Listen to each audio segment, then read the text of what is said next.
I am Chef Jason Wilson. This is Debbie Friend. Hi. And we are going to make you some food, or I guess some recipes, right? Yes. Okay. So real quick thing about me, I legit work as a chef. That's who I am, kind of thing.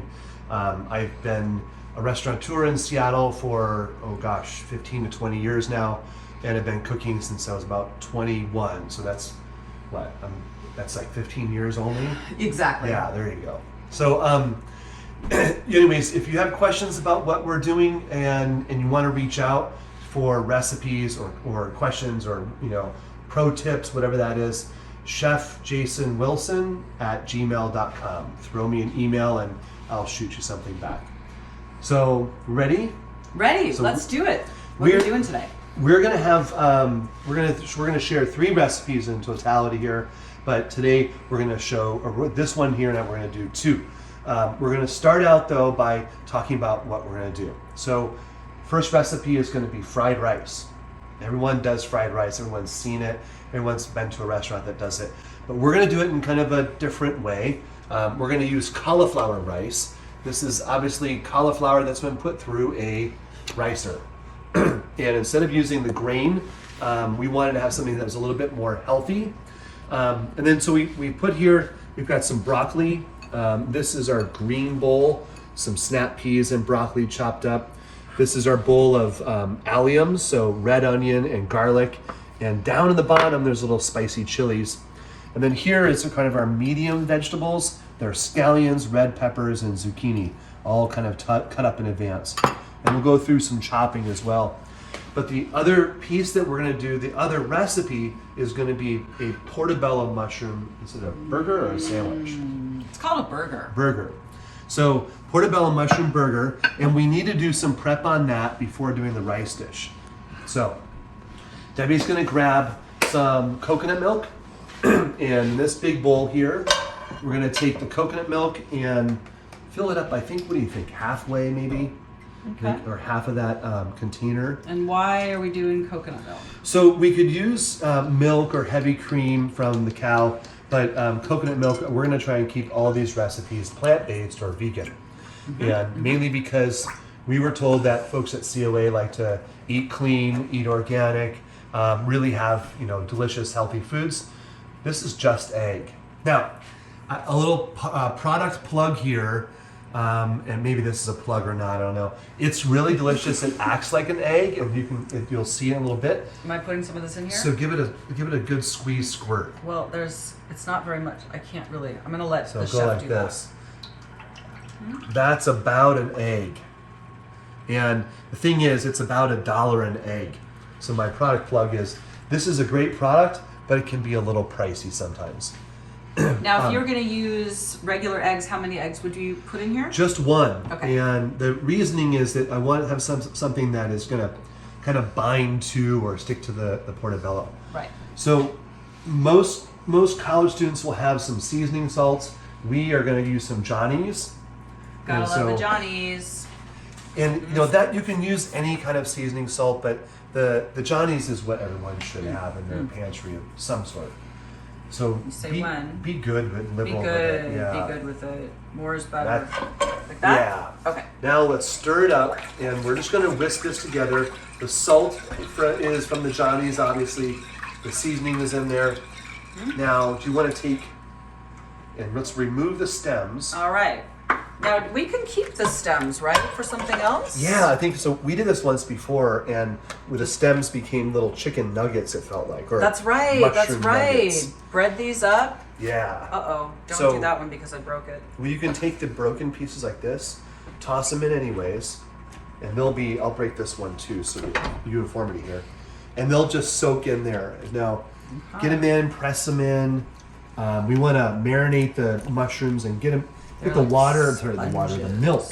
Yes, get them Get the sponges to soak up the flavor Now, and the salt. mushrooms have a lot of moisture anyway, though, right? Are these going to come out too wet, so to speak? It's a great question, and no. So the interesting thing about mushrooms, they won't release their water until you've either added salt or acid. So two things that will cook, or heat. Actually, Okay. So when you roast them, the water comes out of the mushroom. And then conversely, when you add salt to it, it will come out. So there's salt in this egg and milk mixture, but not enough salt for it to really weep out the water. And we're gonna let it sit here for about 20 minutes. 20 minutes. All So right. we can put it behind us maybe, and we'll do that. So when we address the fried rice, we have the vegetables we talked about a minute ago. And the interesting thing about shopping for vegetables, right? You can't just buy 2 tablespoons of peas, or unless you use frozen peas. You generally have to buy a crown of broccoli, and this is the smallest I can buy at the store. So you always have some leftover, right? So here I've got leftover scallions, red pepper, and zucchini, the stuff that's inside of here. I have some leftover red onion, and so I bought a bunch of kale, and we're gonna make some slaw for the, what do you call it? For the burgers. For the burgers. Yeah. That is a great idea. So, what do you think? We should make some slaw sauce. You want to take this, and there's some cashew yogurt over here, which is delicious. Interesting. Why do we use cashew yogurt? Is there something about the cashew flavor? So I'm a fan of both cashew and almond. How much are we thinking? I think like 3 or 4 tablespoons there. So would that be about half a cup of yogurt? And then we want to add a little bit of acid to it because the kale is a really robust green. You see, it takes a lot of beating, if you will, or it's a very robust thing. So a little white wine vinegar, about a tablespoon in there. What if you don't have white wine vinegar? Lemon juice, lime juice, any sort of other similar acid, apple cider vinegar. And we have some orange juice here too, so I'm gonna pop a little bit of good OJ in idea. there for flavor. Ooh, that's a good idea. So it's kind of like coleslaw dressing. Now, we have to put some spice in this too, I think, right? Okay. So what spice do we want to add in here? Let's do the peri peri spice. Ooh, we love peri peri spice. So Can you talk a little bit about this? This is special. I feel like we product both here. can. Everyone in this video can talk about peri peri spice. It's a So- staple at our house. It is. So Nando's is it Nando's, right? Nando's. Nando's. So Nando's is the stuff you want to get, and you can get it on Amazon.com. This is Tom Douglas's. Tom's still making this stuff here in Seattle. How much am I doing? I think go ahead and pinch in as much as you think. So I'm slicing some onions, and we're gonna put these onions. You can see. I should probably show you guys this. Yeah, look at all that. Look at all that. That looks gorgeous. This spice mix is so cool. It has bird's eye chilies and then oregano and garlic and onion, a little sugar. And Nando's is like the king of this, but this stuff that from Tom did a really good job as well. Okay. Okay, so coleslaw dressing, and then let's pinch in some salt to that as well. Okay. And there's kosher salt's what you want to buy. It's just because of the grain size, really. And we want to put in enough there so it's flavorful, but it starts the process. So I've got some red onion here, and I'll real quickly show you. For those of you who don't cut at home or whatever, or haven't used a knife, you can treat this like a deck of cards in essence. So with the onion here, I'm going to put my fingertips down into the onion, and then I'm going to kind of roll them forward so that the second layer, what would you call that? The layer of your finger here. This other middle part here. It becomes a flat wall, and basically what you're doing is ensuring you don't cut the tips of your fingers off of. So the knife rests against here, and I'm literally just pushing down. And then Knife skills are so key. right? Can you practice on something if you don't have enough onions to chop and you want to sharpen your knife skills? I hear think- people do like a bar of soap or something. Yeah. So Yeah. a bar of soap, I've seen it just with nothing at all. People sitting there doing this Yeah. because the feeling is what you want to get. You'll notice that you don't come near the blade, or the tip of the blade, Yeah. but just the feeling. So with the slaw, let's throw some onions in here because that's a good stuff. And we're making like a coleslaw, right? We've got some scallions, and that's going to go good. And then we're going to do just some red pepper. So skin side, flesh side. I like to use the flesh side because the skin side will sometimes stick. And then the same process here. You can see my fingers are, really close to the knife. So they're going to go in, and then Pretty colors too. right. So we've got some red, some purple, and then I'm going to make the zucchini will go in as well. And what's cool about the coleslaw is that you can pretty much throw any kind of vegetables in here, right? So anything that's seasonal. Yeah, so I mean, you look at what else would happen with, you said season, which is really a great point. So if there's summer squash, you would have zucchini, but maybe tomatoes, maybe peppers, maybe there's Even something some like cabbage. apples or anything. I love that tart. And they have crunch. apples in Maine like Yeah, everywhere, there's, right? I know, yeah. So Different apples varieties and of apples would be kale, cool in there. Yeah, such Totally a good good. combination. You can always throw in pears in there, different cabbages if you want to do cabbage, carrots, so Of course. garden fresh carrots. So with kale, we have this kind of big stem ends here. I've cut the stem ends off and let them go, and I'm going to sacrifice this inch or so here. You'll see in a second. But I like to leave it, wash the bunch, and then I kind of leave it together like this. I'm going to smash it down just a touch, and then try that same process earlier. But instead of going down the knife like that, I'm going to rock the knife back and up and down, back and forth. So you'll see the tip of the knife stays on the board, and then I'm just going to get these nice little fine pieces.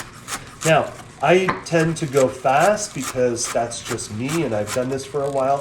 But I would say if you're doing it for the first, second, or third time, take your time, because fingertips, they Yeah, don't really- fingertips don't taste good in coleslaw. Those don't grow back. they That's right, don't grow that's right. back. And that's kind Yeah, of the, one of the my big big key. staples in the kitchen is a big thing of Band-Aids or duct tape. I hear duct Duct tape tape. is good for the knife wounds to the fingers. Duct tape works really well. Mm-hmm. So we've used up a lot of the spare vegetable. And you want to mix up Toss it the around? coleslaw. That gorgeous. you- And then this can sit for a long time, right? Yeah, I think so. Because of the kale, it's that robust vegetable. We have a little bit of acid in there, which will cook it, and then there's a little bit of acidity in the yogurt, which as well will kind of break down the Smells so good. vegetables. That peri But peri this can sit here spice. for 20, 30, 40 minutes even. Yeah.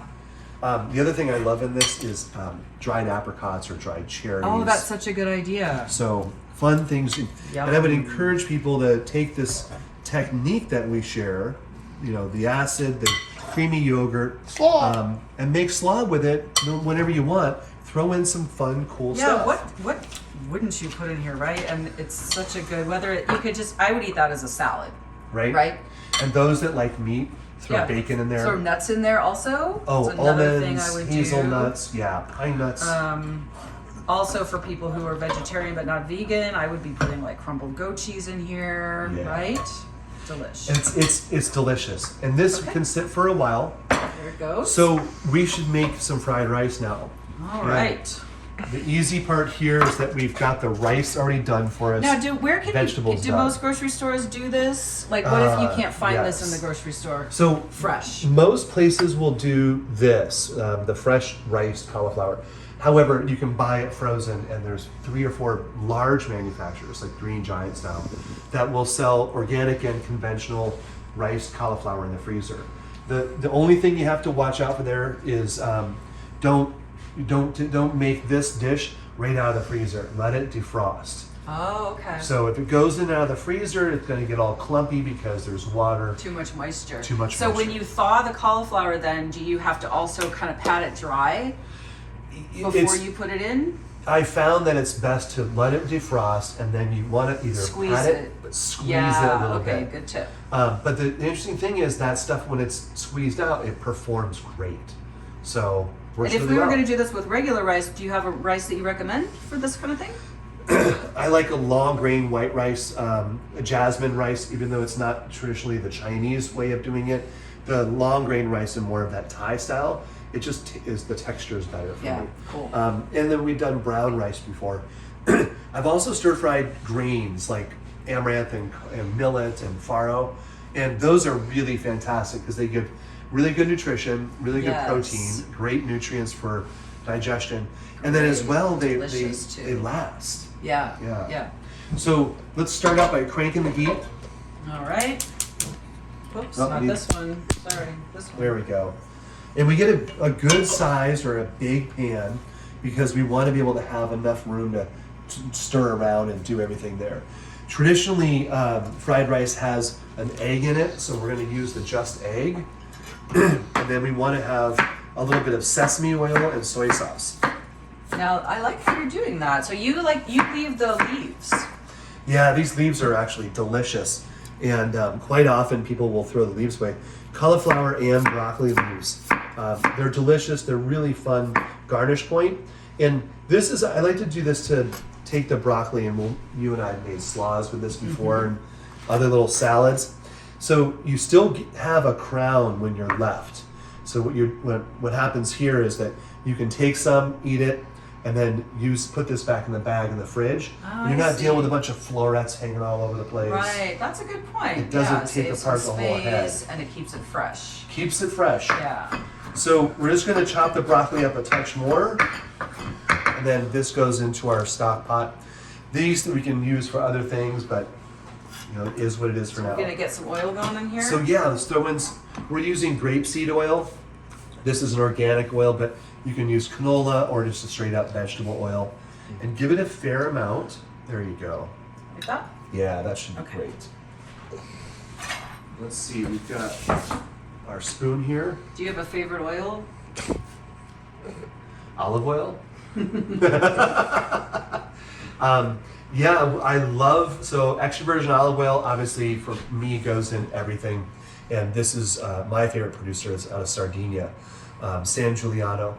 So this is a really peppery, very fresh tasting olive oil. And what I look for in olive oil really is the flavor. It should be strong, it should be bold, but not so peppery that you kind of get it in your throat. Right. But for something like this, we're using the grapeseed. The flavor of the oil Super is not really neutral. what we're going for. Yeah, we're Got it. looking, this is really a vessel to cook in, the oil is. So good to note, so I mentioned we want to get this cranked up, right? So the oil will start out with a thick viscosity, and the hotter it gets, the thinner the viscosity, or the quicker the oil will move. So we want to start out with the garlic and onions, and you'll see a little bit of chilies in there as well. What kind of chilies did you put in there? These are red jalapenos, but we can use green jalapenos or Spicy, serranos. right? Spicy. So Okay. we're also making a lot here, and if you don't want it spicy, just omit it. Yeah. Easy to do. You see that there's a little bit of sauteing, simmering action happening here. So we're gonna let that happen for a second. Question from the cameraman. What do you got? The spoon. I religiously don't use metal on metal. It's like I read it somewhere. You eat Teflon, but you're a chef. I can't tell you what to do. Well, But every time you touch the fortunately- pan, I cringe. Fortunately, with this pan, I feel okay with it. But you're right. If I use Teflon or a non-stick pan, in that sense, then I tend to veer away from it. These pans, these Calphalon pans, have this anodized aluminum, so they won't come off. The other thing about the metal spoons, these are like I don't know, a really good pen to a writer or another. It's like an appendage for a chef. I generally have a stack of spoons where I'm working, Yep. because we're always going in and out, and a spoon is a real gentle way for stirring or for mixing vegetables. Now, we don't want to burn the garlic, right? I always worry So, about burning the yeah. garlic when I saute like this. And it's a really good point. The reason that I put the onions in as well is to temper that burning. We don't want to burn the garlic. You'll see that the onions went from kind of that bright purple Yeah. to this faded look here. So now is when I'm going to add in the medium vegetables. Again, like you said, to prevent the burning. So we have zucchini, Yeah, red there's pepper. green zucchini, red bell pepper, and then some green scallion. Beautiful. You hear the simmer, the pop, pop, pop. So what's happening there is that the water from the onions, a little bit of the water from the zucchini or the pepper is coming out, and it's spitting with the oil and water don't mix, and so you'll hear that. When we wash and stir, we're going to want to make sure that we don't burn the garlic. Right. Once that browning happens, it's kind of No going back. No, exactly. And that's the tough part, right? So give it another stir. We should add a little bit of salt. So at every stage of cookery or cooking, in hot cooking this is, perfect. We're gonna add a little bit of salt for flavor. Think that's about enough? That looks good. Okay. So, there we go. We've got some nice sound happening. The other thing to look for, like the marker to look for, is that the stuff with chlorophyll, the scallion and the zucchini, the color is coming out a little bit more. I see. Becoming a touch more pronounced. You know what's interesting is that you tend to cook by hearing. I notice you saying a lot about like hear how it is or look how it is. It looks like a really full senses experience. Yeah, I mean this is a full senses experience, and eating is that as well. So I mean cooking should mimic that. So I'm just kind of putting things together here. We can smell as it's happening. It does smell so good. You can see that there's a lot of steam happening here. It's not smoke, but steam coming from the water being pushed out of the vegetables. So now we're going to toss in, and that smell, that aroma is blending the onion, the garlic, and the peppers. So now we're going to toss in the green veggies. Okay, I'm going to do that. So the chlorophyll is what we're looking for, that change in color. And yeah, there is a lot of feeling that goes on with cooking. And this says, so let's add a pinch more salt. Just a pinch so salt as we go, as we add, a little more salt. There we go. I'm always afraid of over-salting. I am too. But that's why you can always add more if you just really can't take it away. Okay, so the peas are starting to come alive. That green is becoming more pronounced. So rather than overcook, we want to be able to add our rice in. And at this point, we're going to add in some flavor to it. So we've got some sesame oil and some soy sauce. All right, so sesame oil. See that label? Okay. You gotta tell me why, because this is pretty potent, right? Yeah. Ooh, it's hot. Go ahead and dump away. We're going to do basically a tablespoon and a half. Use this big guy here. And what I'm looking for, that's great. What I'm looking for is enough to cover that smells whole so area. good. What's Feel that? this? So this is ponzu. We were without soy sauce. So rather than going back to the store, we were using some ponzu we found in the pantry. And cooking, especially in college, it's really about what you have, right? Like It is. Keep a stock pantry and then just improvise. So in this sense, this How is much am I basically doing? soy sauce with lemon juice or lime juice, and then a little bit of a touch of sugar. Oh my gosh, that looks so good. Okay, how So, much of this? You want to do basically the same amount, Okay. but see it comes out fast. And then we can probably do a little bit more of the ponzu once we're ready to finish it up, which will be in just a second. As it cooks, does it change the flavor? Like, so you really want to put in the seasoning at the end? Sounds Yeah, so the interesting thing is, it's kind of like, again, you look at peeling it, right? The vegetables, as they cook, are opening up, and we're going to introduce flavors to them. Sesame, ponzu, the garlic and the salt. And then as it cools down, it kind of closes again. Right. So we're looking to open these vegetables up to this new flavor. At this juncture, we want to add a little bit of egg. Oh. So we've got our just egg. Just egg. All right, I'm going to let you do that. Okay, so generally speaking, you can add chicken eggs or duck eggs, but we're going to add just egg. Fried rice will have an omelet or a scramble in it, traditionally. Yeah. And we're going to use the just egg to do that. Beautiful. It's fun. It gives you the texture of the fried rice without the chicken or duck or what have you. Okay, so let's do one more bout with the ponzu. All right. Go ahead and freestyle it wherever you want to go.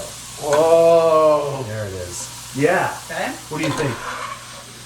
word. Beautiful. Oh, it smells so good. Okay, Ooh. so let's turn it off, and I'm going to get a bowl. I had bowls here. I'm gonna make sure Ed has one too. Oh, yes. Thanks.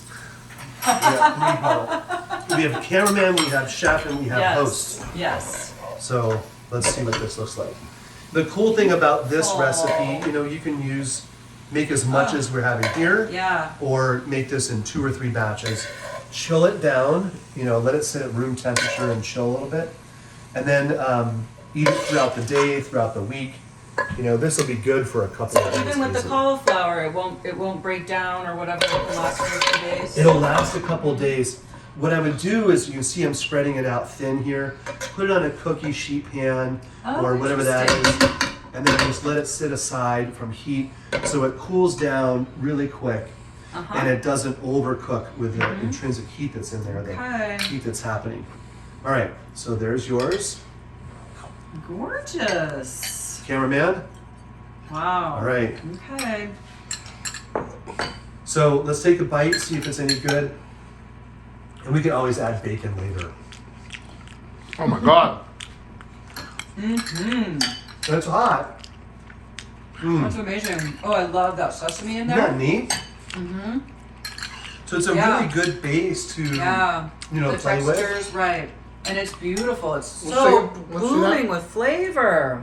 Oh Blooming my with gosh, flavor. I love it. Yes, I love that. It's a great description. It's blooming with flavor. Yeah, yeah. So one could take this and add a little bit, add some protein, animal protein. You could put tofu in here, sesame seeds. Cashews. Oh God, yeah. Cashews, fantastic. So it becomes even more of that kind of fried rice that we know. But this is a great way of doing it. And again, it goes back to seasonal vegetables, right? What can you find in season? What's Right. at the store? And then, boom, makes it. And this also becomes gluten-free if you use tamari or a soy that doesn't have gluten in it. All right. Fun stuff. Hello. Ready? Hi, I'm Chef Jason Wilson, And I'm Debbie Friend. and we are making Portobello Burgers. So you can see Debbie is breading these Portobellos we soaked earlier in the egg and Johnny's seasoning salt and a little bit of coconut milk. You can see now she's breading it on the panko breadcrumbs. Panko here. Why are we using panko? Panko gives us that crispy finish to a breaded product, and it gets it nice and crunchy. What if And if it's hard to find panko, can you just use anything else? You can use regular breadcrumbs or make some breadcrumbs, sure. I think panko is an easy, quick alternative to, the kind of quote unquote Italian breadcrumbs, if you will. The other thing about it is these aren't toasted. So what you get is this, the ability to brown the breadcrumbs, and really even browning. So I want to try and put flour on all sides of the mushroom, shake it off, and then quick dip it into the milk again, Now, get it all wet. people like to do portobello mushrooms for these burgers. Is there another kind of mushroom that would work as well? So we can do maitake mushrooms, but when it comes to making a burger, maitakes are hen of the woods mushrooms. When it comes to making a burger, this is it. For me, anyways, this recipe, this style, it works the best with this portobello. You can use a bunch of creminis if you can't find the portobellos, but this is kind of the best one. You see what we're looking for here is that, crispy, crunchy, breaded burger deal. See, yours looks so much better than mine. Oh, thank you. It's just pointing out the Well, obvious. let's face it, they're all going in the same destination. Yeah, our tummies. My belly. Right. My belly, that's right. So Now, these can you do this stems- ahead of time? Because like for me, when I'm having a bunch of people over, let's say that I'm cooking for my whole house, right? Then could I bread all of these and let them set aside and have them sit here for X amount of time until people come over? Or I think you can do it for about an hour in advance. Good to These know. are the little chicken nugget things. Yeah, these are going to be great. You can do it for an hour in advance. I wouldn't go further than that. It's just not Built. built that. It's not built that way Yeah, exactly. yeah. But that's what I like about this kind of recipe. It's casual, it's healthy, it's easy, it's inexpensive, and you can make the slaw ahead of time, this a little bit ahead of time, because I don't like to be all busy and flustered when people come over. I'd rather just do last minute cooking and have it be done. There's a bit of preparedness with entertaining. And if you're gonna have friends over or cook for the whole house, you can put this on a cookie sheet pan, have it done a half an hour ahead of time. Right. Take the buns, have them toasted, and then just let them sit in the warm oven. So speaking of which, I'm gonna do just that. We've got a warm oven here, and I'm taking these buns, I've cut them in half, and I'm just gonna put them in this 250-degree oven, and it's done. So they're gonna warm up, and we can have those when we're ready. The pan is kind of warm, and I'm gonna turn it up to a full flame. And then we're gonna load up some oil. So again, the grapeseed oil, because it's very neutral, but you could use vegetable or canola. And we wanna use a fair amount of oil here. This is the tough part when we talk healthy. But you know, I believe that if you have a good oil and a little bit of moderation, then So are we like deep frying this, or just a really good crisping? a really good crisping / pan fry. So we want to preheat the pan a touch, the oil just a little bit. You can see the viscosity is moving really fast. But yeah, we're not looking to deep fry it necessarily. I've tested this deep fried and it works. But this little guys here, you want to grab some of the nuggets? So these little guys here are how we test if the oil's hot enough. Oh yes. So it's better, I think, or easier to know with a small piece than putting the whole portobello in there. And then we get something to snack on too. Yes, which is always the best part. That's it. You can tear these up, the portobellos up, if you don't want to do a burger, and do a whole plethora of nuggets or little pieces, and they'll act that same way. They're really fun. Let's see, we can put one of these guys in. I like to start it on this side. And why is that? Well, the mushroom is on that rounded shape, you know, mushroom cap shape. So we're just gonna get some of the browning happening and the breading sticking to it, and then we're gonna flip it over. So the notion is that the breading will stick best if it's we start on that round side first. See our little nuggets? They're looking pretty. Getting kind of golden. We've got a big enough fry pan to fit all three I mushrooms notice you're in putting here. them in so gingerly. Yeah, You so want to avoid that splatter, right? exactly. Now, especially when cooking next to someone, you want to try to place them in so that the oil would go away from And people we're not you wearing raise. aprons. Nothing. Yeah, you can see it's t-shirt It's coming here. right at us. Yeah, it's going to be dangerous, right? So the spitting you hear is going to be the hot oil. The oil is getting hotter. And it's some of that water in the mushroom that's coming out. We talked about that earlier, how the water comes out with heat or with salt or with acid. So I'm going to try and turn these little crisp little nuggets over and get more color on them. Can't remember which one I put in first. Was it this one? Yeah, now see, there we go. Oh, look at that color. Yeah. That's fun, and now comes the tricky part. So we're gonna get a little spoon here. Right, because you get it kind of... Now, I suppose you can't flatten it or do much about that. Could you slice that down so it's a little... Like when you're frosting a cake, you know? Can you like... We can definitely slice it down. I found that this is really good, and then I'm gonna, as we cook this, we're gonna turn it over one more time. But you can slice it in half. The thing is, when you have the full mushroom like this, it really, it more eats like a burger, or it's a bigger eating experience. So really, it's like you're deep frying it, but you're not having to use all that oil, just spooning it over it like that. Seems to be That's the right. trick. And it's simple enough. Oh, here we go. Look at this stuff. Oh, that's gorgeous. Simple enough process so that you're ultimately looking to toast the breadcrumbs and make sure that breading stays on there, it sticks on there. Now again, could you fry these up ahead of time and have them just stay crisping in the oven? You can, but the real experience is what we're going to have in about 2 or 3 minutes here. You want to have, see how golden brown this is? You want to have it fresh out. Yeah. So you've had a spicy chicken sandwich before, so they fry that chicken breast or thigh, and then they get all crispy like this, and then season it.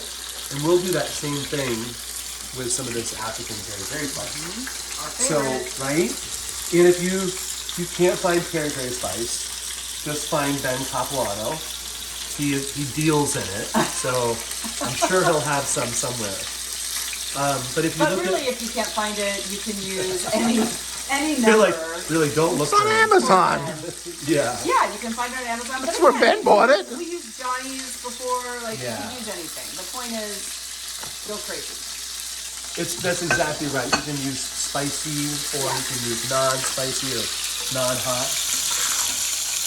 So one last turn on the mushroom. And look at our little nugget guys.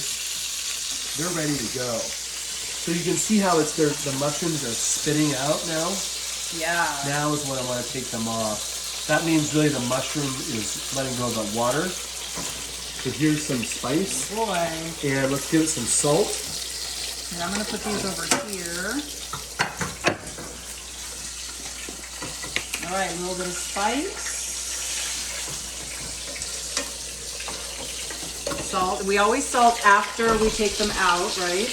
That's right. You really want to, let that salt absorb into the whatever your product is.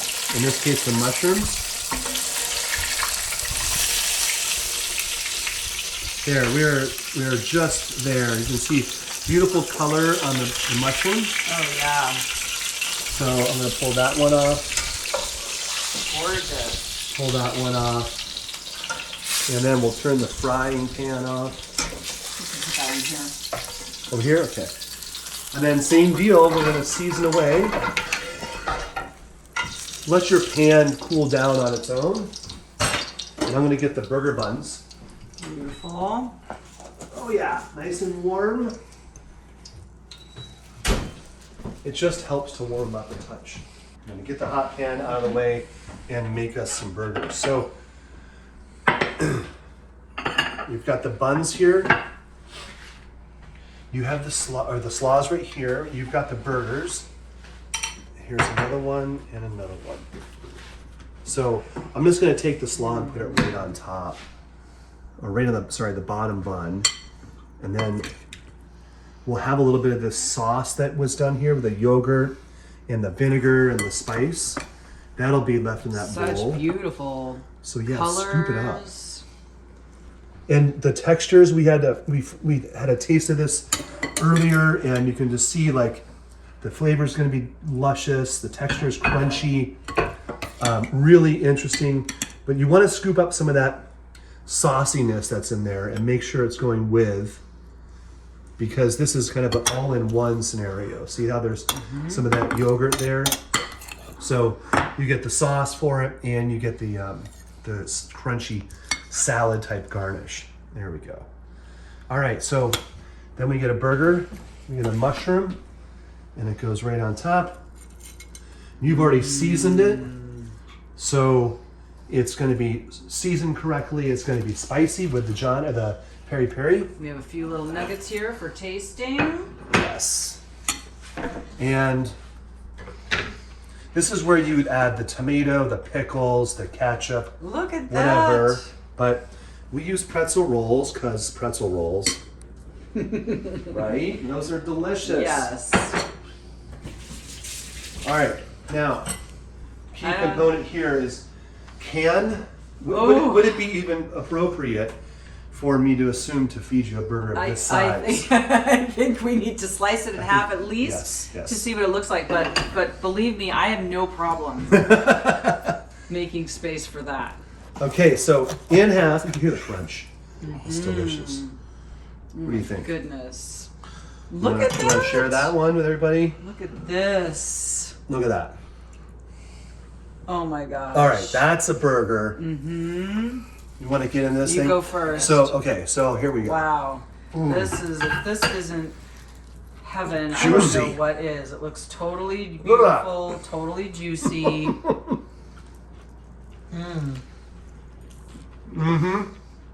That's the beauty of this, is that that's juicy. It resembles that eating of a hamburger that we are so familiar with as Americans. Pretzel bun is a little toasty. It's delicious. And the crunchy burger, you're like, crunch? What is that? The That crunch, but like the flavor of the slaw is fantastic. That acid in it, along with the crunch, and it's like smoky peri-peri sauce. Yeah. Fabulous. I love that you're getting all of that, and then also that texture of the slaw. And you know what? It doesn't feel. It's not greasy. It's Right. not. It's very satisfying, but it's not like filling and gross. Which is a thing. All right, so I think we've got ourselves a burger here now. All right. All right. And then we should do what's next? We're on for dessert. We should do Dessert? next. Woo. Yes. Oh. Oh, it's our favorite time. Yes, we love the sweets. We do love the sweets. And this, we want to stay with the whole idea of plant-based only. We And wanted what you something have in simple. mind here is something that feels fancy to me, but I guess it's not fancy the way you're doing it. So Hopefully I'm curious not. to see what this is. Well, who knows? It may not work. There's always It that. may not. That's true. So we're gonna make chocolate mousse or chocolate pudding. We can call it whatever we want in that sense. Chocomole. So Chocomole? Chocomole, yeah. Guacamole. So Holy moly. this, yeah, it's like choco holy moly. So so I'm gonna have avocado, and you want to look for the one that's really ripe. So So a little more firm than what you would normally. like it's actually like a little softish. Oh, I see. here. You what I'm want saying? softish, Yeah. not firm. I'm sorry. I No, touched no. it and I said firm because it was, but it's good. There's an area in there that's soft. That's what I'm looking for.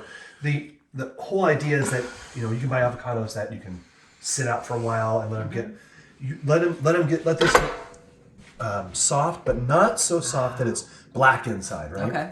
So you can definitely tell a difference when they're really soft or they're kind of I don't know it would be like they punch down really Yeah, easy. yeah. So that one you don't want. So let's see. Throw me a spoon. Here's one. somewhere. You have one over there? Okay, perfect. So we're gonna take the avocado and just spoon it out. And I like to do this with it just because it's easy, right? There's so many different methods. People have different ideas on how they want to get that flesh out. But That's right. I use found the with the spoon. spoon, I never cut my hand. Good point. You know all of the Yes, websites because when they're I doing actually this? cut my hand. That's exactly right. Or it gets all slimy and yeah. Yeah. So the other thing, when I make avocado toast, I'll just come in and do a thin spoon like this, and you yeah, basically get it's so these pretty. slivers, Yeah, it's That's very right. satisfying Orange too. slices. and you can do like curls in it. Yeah. The spoon is so versatile. So we have here is avocado. We should season it with a little bit of salt. Okay, so even though we're Salt doing means sweet, everything. we're using salt. Yeah, just a little bit on top. And then because salt, in my cooking, you need to have some olive oil. So Okay. just a tiny bit though. And by that, it's like a teaspoon. And maybe. why is that you add all That label? Let's see that label. So we want to do extra virgin olive oil because it has acidity. And acidity, acid will open up the taste buds a little bit. We're going to use fatty things, avocado, banana, chocolate. It's all fat. So we want to have a little acid in there as well to balance it Yeah, out. the good fats though. Good fats. Yeah. So bananas could be a little riper, but this is actually going to work fine. You can feel it's kind of soft down there at the bottom. So there's a firm side to it, and then a soft. I'm going to cut this in half and try and get the soft side out. So we're going to take a little bit of that and get rid of it, and then we're just going to toss some of the banana in. So it's like one avocado, 2/3 of a banana.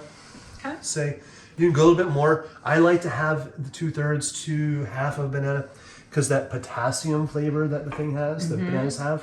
Blueberries have a similar flavor. Something about it for me is just I want a little bit less of that. Okay. So we kind of mush this up a touch. Now It's the already next- so beautiful. this could be its own little dish on its own, right? One of these dishes I did years ago at a restaurant I had.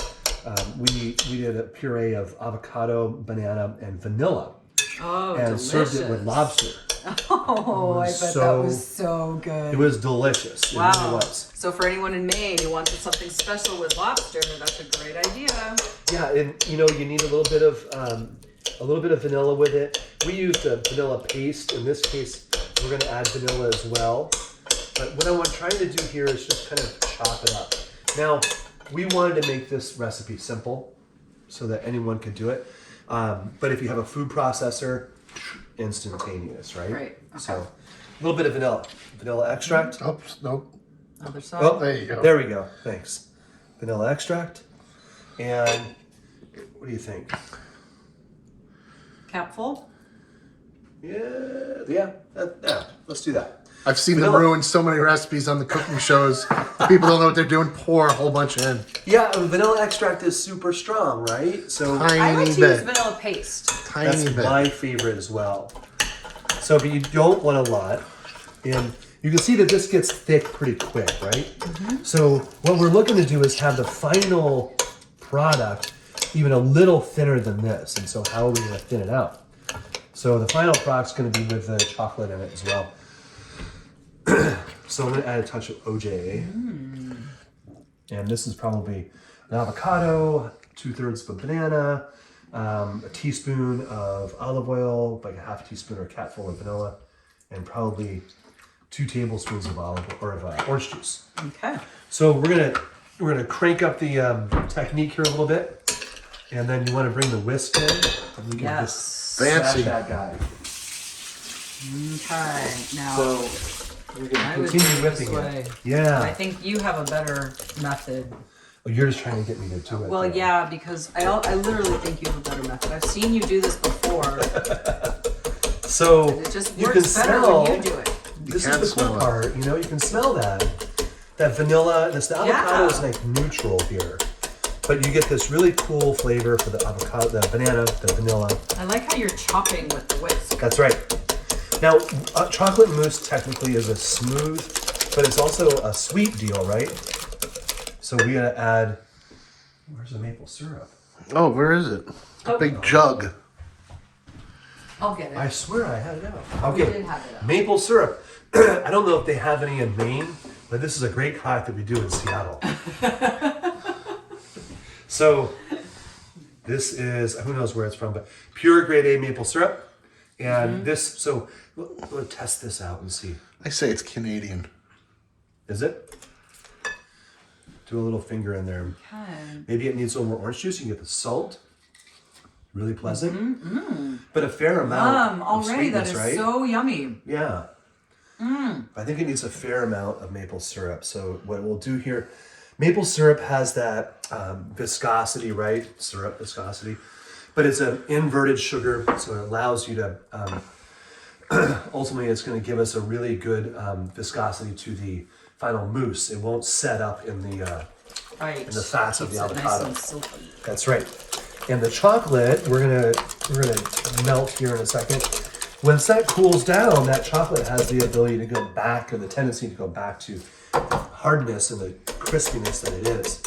So what we were trying to do is make this a little bit, this mixture here, a little bit looser than our final product. So as the chocolate seizes up, So it can stand to get more firm. yeah.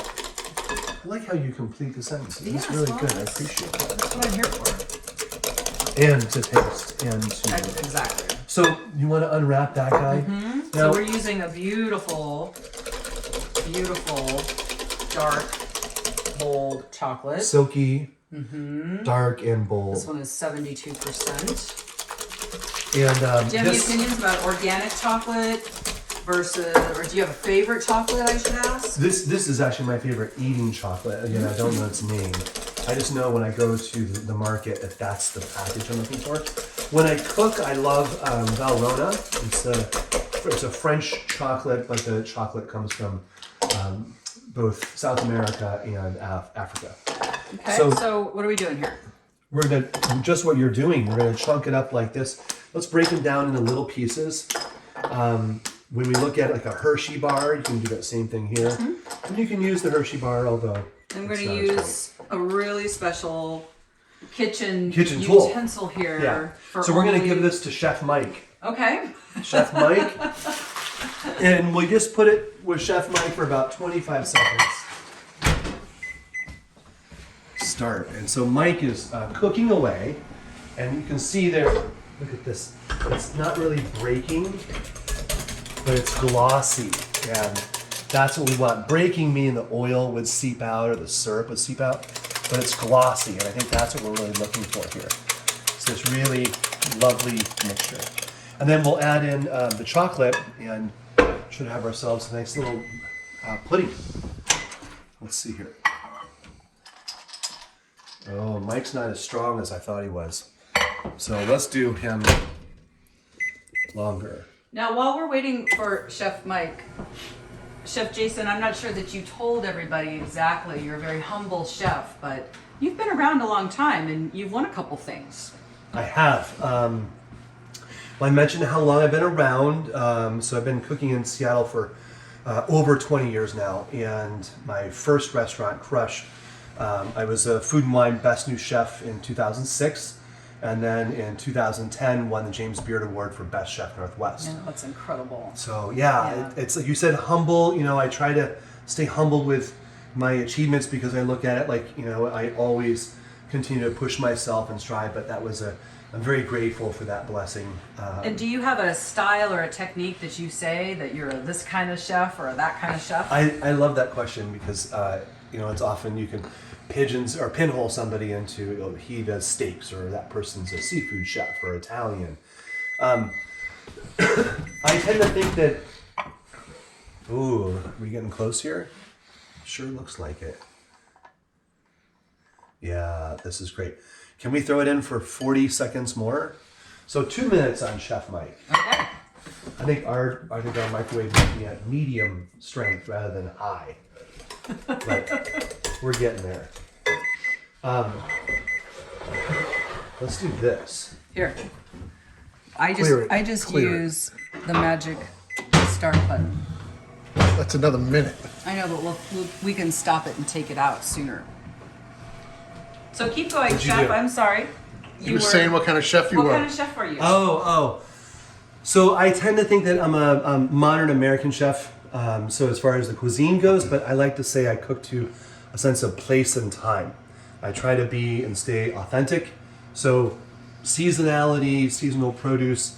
Today in my world, I've managed restaurants that focused on fine dining, on steakhouses, on farm to table, and I really veer into that maybe healthier or fresh plant-based eating, maybe more so than I did with, you know, steaks and so forth in the past. It's an evolution and it continues to be that process for me. How's it looking? Well, I think it's really close. Okay. Really close, but I don't know. You may. Ooh, that bowl is nice and I hot. know. Okay. So did you begin your love of cooking when you were in college? Funny enough, so I took a gap year and went to Maui. And so it was really like, okay, I'm going to go to school, but, you know, where am I going to go? What am I going to do? I kind of had it figured out. So, but I really wanted to go surfing. So I went to Maui. I found a friend that was living there. Next thing I know, I basically took my ticket. It was supposed to be a 3-month ticket coming back to school. And I was like, nope, I'm not going. I'm staying for a year. And there I fell in love with food and cooking and the restaurants. You know, to buy surfboards and pay rent, I worked in a restaurant, and I eventually started cooking on the lines in the restaurants. And there I had this experience with tuna, frankly. So my roommates and I bought an ahi tuna. We found a way to make, you know, 7 or 8 different really amazing meals out of this. It was 185 to 100 pound fish. Wow. And it was like $1 a pound when we bought it off of the fishing boat. So all that experience for me was this kind of kinship, I guess, with food and cooking and the experience of providing that to people. And I was like, this is something to it for me. So I came back to school and studied business, and then I knew I needed to learn how to run a restaurant and then cook. So studied business, and then I went into culinary school, and yeah. And the rest is history. The rest is history. And now we're showing all of you nice people how to cook. Well, and hopefully this will work out, but I think that as we show people to cook, it's part of our job is to pass on the knowledge, you know, in your field, in your profession, in mine. All of that is to pass on to the next generation. Right. So Right. sharing the skills that we've learned throughout life is just an important thing. Now, what do you have set up here? So this is showing everybody how to utilize Chef Mike and the conventional stove. So this is basically water, and you can see it's hot water, and we're just going to melt this chocolate in the water. We'd already melted it in Chef Mike, but I have to say, I sometimes burn chocolate when I do the microwave, so it's kind of nice that you've done this sort of gentle finish on it. And I want to show both ways. Right. So you can do it in the microwave, you can do it here. So now that it's in this, we're going to take and spoon the chocolate into our mixture. And this was, what was it, like a 2 or 3 ounce chocolate bar, maybe? Maybe it was 3 ounces. Never enough, right, in so my 3 opinion. ounce chocolate to 1 avocado. Yep. Now, should we get a spoon out? Not a spoon, a spatula and try to get that off, or should we just lick it? Yes. Or licking it, that sounds good too. Right? It's even better that way. So if you get in there and just stir vigorously, you will have milk chocolate pudding. Although there's no milk. I must say, it looks so much more appetizing. Isn't that crazy? So, and you can I don't really... think this is gonna make it into the mousse. Yeah. Is it delicious on its own? So if you really fold it in there it goes. You'll get a little bit of that kind of green and the tinge there, but you can use more chocolate and avoid that. Oh, damn. That's delicious. That is really fun. Oh my gosh, that is amazing. Okay, if only I had a spoon. Here we go. Okay, good. So, let's see. Then this you can obviously make far in advance, and oh, you got a big one. Here's Good. a big one. You can make this far in advance. This is how I like to do it. I just throw it. And set it up in the bowl. Here, if you want to take a bite like that. Yes. Okay, so what goes on top? You know, obviously grilled Oreos or Put some grilled Oreos is a great grilled one. Oreos. Look at that. Almonds. A sliver of almonds, maybe some strawberry. There you go. Fresh strawberry. Bread pudding. Bread pudding. Right, you could you could do this make with the bread this. pudding. Mm-hmm. But even just a lovely cream, right? Well, if we're staying vegan, we would use a yogurt or a whipped dairy. But if you want to bring in whipped cream, which is delicious like this, then you're looking at adding the animal fats in there. But hell, it's going to taste delicious. Oh. Nuts, fruits, I love it. Look at this. Here's another spoon here too. Okay. One, two, okay. And then All one. right. Look at Here it that. is. Vegan avocado chocolate banana mousse. Chocomole. Chocomole. Gosh, you could dip like chocolate covered some things in this. Oh God, right? yeah. You could do like Strawberries. chips and guacamole and Oh chocomole. yeah, that's a great idea. Like tortilla chips, frankly. I mean, because Actually, yeah, or pretzels. pretzels, Would be that's delicious, what it is. salty crunch. Mm-hmm. That is fantastic. So it's great. It's wacky, That is isn't it? fantastic. Taste. You dip the Oh my chocolate gosh. punch is there. The interesting thing about making pudding with milk and heavy cream is that the milk and cream mask the flavor of the chocolate. Where this, it just is accentuates it. Yeah. There's another thing to this dish that I think it's important to talk about. And it's ironic that we talked about a sense of place and time. Avocado, banana, and vanilla all come from that same band on the equator. You know, so we're in Seattle, you guys are in Maine, and you don't have avocado, banana, and all that, right? So the flavor components are right there. So they all work so well That together. makes so much sense. Naturally. Yeah. Yeah. It's like tasting that part part of our world. Yeah. And the that's a sweetener really here is neat thing. mainly just the syrup. So Right. it's right. just, delicious. Well, Thank you. bon appetit, everyone. Enjoy Bon cooking. appetit. Bon apple tea. Enjoy. This was fun.